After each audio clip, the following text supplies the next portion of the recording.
Okay, establishment of the initial list.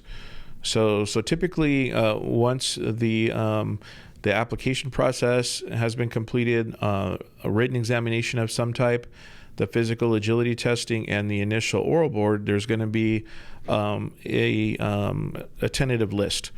And so at that time, and with Jeff's experience as a former fire chief, he can kind of get into then what happens as far as like how that list starts to get basically whittled down.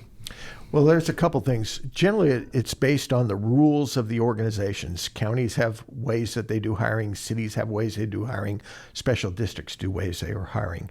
So the reality is, somewhere along the 5-to-1 ratio, at least for small departments. Some departments just go off 1, 2, 3, 4 based on the list. Some ranks of Class A lists, Class B lists, Class C lists. And oftentimes the hiring officer, whether it's the fire chief, the personnel officer, the city personnel person, they have the ability to kind of pick and choose with that. But if you're invited back for an interview, a chief's interview, that is really a good sign. And then that's when you really need to be prepared. And I know we're going to talk about that next. But the list process is really based on the jurisdiction itself, and it's based on the personnel rules. Oftentimes for fire districts, for example, they have a personnel ordinance that lays out the hiring process.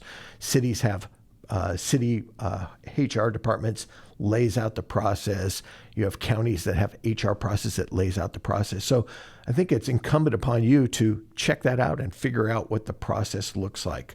Because again, we're trying to attract and retain individuals that will serve for a long time, reflective of our communities, and do great customer service.